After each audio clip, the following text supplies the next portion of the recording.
ṣé wàá mi ló dájú ṣé mi ló mọ ṣojú kó tó bá yanjú। প্রতি বছর হজ করতে গিয়ে বড় সংখ্যায় হাজি মারা যাওয়ার খবর আমরা পেয়ে থাকি, কিন্তু মোমেন মুসলমানরা কেউ এগুলো নিয়ে মাথা ঘামায় না, কারণ ওখানে মরে গেলে নাকি ডাইরেক্ট জান্নাত, হুর আর হুর। জান্নাতুল বাক্কি কবরস্থানে দাফন করা হবে বলে অনেকেই খুশিতে বগল বাজাতে থাকে। প্রায় খবর আসে হজে তাড়াহুড়ো করে পদপিষ্ট হয়ে অনেক হাজি মারা গেছেন। পদপিষ্ট হয়ে কিভাবে হাজি মারা যান তার বিস্তারিত বিবরণ প্রকাশ করা হয় না।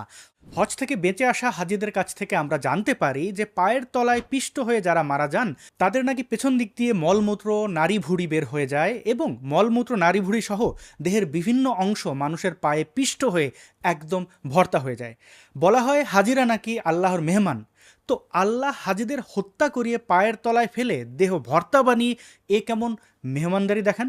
আপনারা দেখবেন শয়তানের উদ্দেশ্যে পাথর ছুঁড়তে গিয়েও হাজিদের মধ্য থেকে অনেকেই মারা যান। শয়তানকে পাথর ছুঁড়তে গিয়ে স্বয়ং নিজেরাই মারা যাওয়া সে এক বিষাদ কৌতুক। নির্বুদ্ধিতার সীমা কোথায়? এরপর আছে আগুনে পুড়ে মারা যাওয়ার ঘটনা। হজে আল্লাপাক তার মোমেন বান্দাদেরকে আগুনে পুড়িয়ে কাবাব বানিয়ে মেহমানদারি করেন। দারুণ, তাই না? আল্লাহর এমন মেহমানদের সম্পর্কে আপনাদের অভিমত নিশ্চয়ই কমেন্ট করে জানাবেন। এবার চলুন হজে সম্প্রতি মৃত্যুর দিকে চোখ বোলানো যাক। দ্য গার্ডিয়ানের এই রিপোর্ট অনুযায়ী 24 সেপ্টেম্বর 2015 মক্কার উপকণ্ঠ মিনায় পদদলিত হয়ে কমপক্ষে 310 জন নিহত এবং শতাধিক হাজি আহত হন। 11 সেপ্টেম্বর 2015 মক্কার গ্র্যান্ড মসজিদে খারাপ আবহাওয়ায় একটি ক্রেন বিধ্বস্ত হলে কমপক্ষে 107 জন নিহত এবং প্রায় 400 জন আহত হন। এই ক্রেন দুর্ঘটনার ভয়াবহ ছবিগুলো এখনও আমাদের চোখে লেগে আছে। কিছু শিশুর খুবই বীভৎস মৃত্যু আজও আমাদেরকে কাঁদায়। নিষ্পাপ শিশুদেরকে রক্ষা করতে পারে না এত অথর্ব এক আল্লাহকে আপনারা বিশ্বাস করেন? আপনাদের ঘিলু কবে যে কাজ করবে কে জানে। সৌদি সরকার 2015 সালের ভয়াবহ এই মৃত্যুর ঘটনাকে অনেকটাই ধামাচাপা দিয়ে দিতে সক্ষম হয়েছে। বিভিন্ন সূত্র থেকে দেখা যায় যে ওই ঘটনায় 2000-এরও অধিক মানুষ মারা যান। 12 জানুয়ারি 2006 শয়তানকে পাথর মারতে গিয়ে মিনায় পদদলিত হয়ে 360 জনেরও বেশি তীর্থযাত্রী বা হাজিরা নিহত হন হজ শুরু হওয়ার ঠিক আগের দিন। মক্কার গ্র্যান্ড মসজিদের কাছে হোস্টেল হিসেবে ব্যবহৃত একটি 8তলা ভবন ধসে কমপক্ষে 73 জন নিহত হন। 6 জানুয়ারি 2006 শহরের কেন্দ্রস্থলে একটি হোটেল ধসে 76 জন মারা যান। 22 জানুয়ারি 2005 মিনায় শয়তানকে পাথর নিক্ষেপ করতে গিয়ে পদদলিত হয়ে 3 জন হাজি নিহত হন। 1 ফেব্রুয়ারি 2004 হজের শেষ দিনে মিনায় প্রায় 250 জন হাজি মারা যান এবং শতাধিক আহত হন। 11 ফেব্রুয়ারি 2003 শয়তানকে পাথর নিক্ষেপ করতে গিয়ে 14 জন হাজি মারা যান। 5 মার্চ 2001 হজের শেষের দিন মিনায় পদদলিত হয়ে 35 জন হাজি নিহত হন। 9 এপ্রিল 1998 মিনায় পদদলিত হয়ে 118 জনেরও বেশি হাজি নিহত হন এবং 180 জন আহত হন।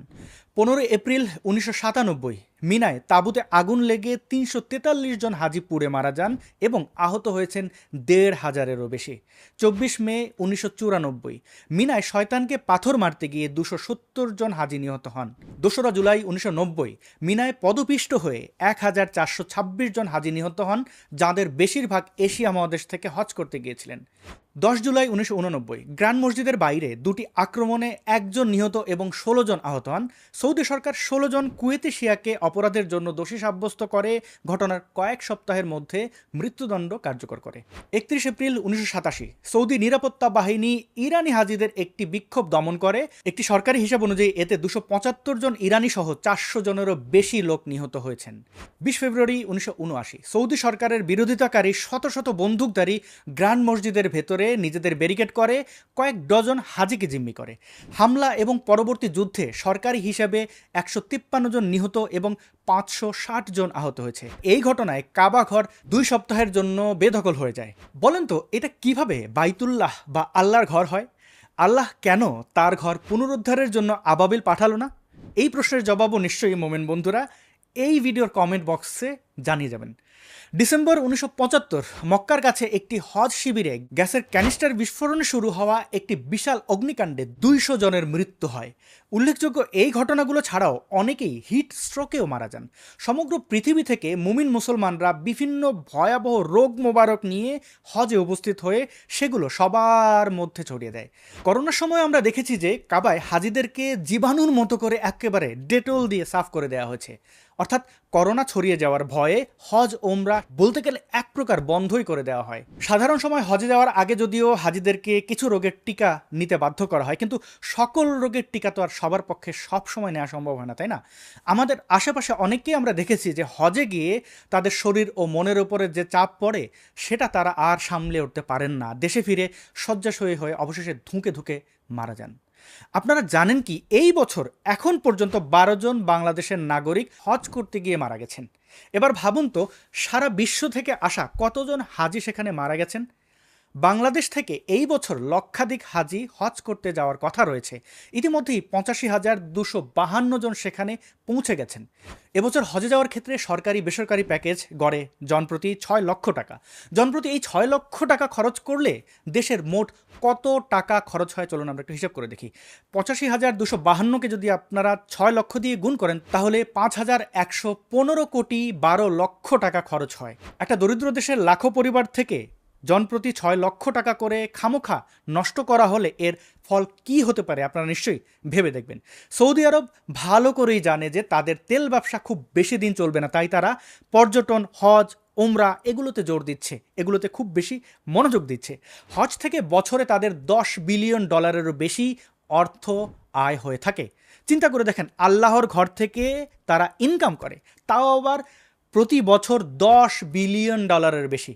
এবার বলুন তো, আপনারা যারা নিজেদের ধানি জমি বিক্রি করে নিজের বা ছেলে মেয়ের কষ্ট করে রোজগারের লক্ষ লক্ষ টাকা খরচ করে খুব উৎসাহের সাথে হজে যান, তাদের মাথায় মগজ আছে কি?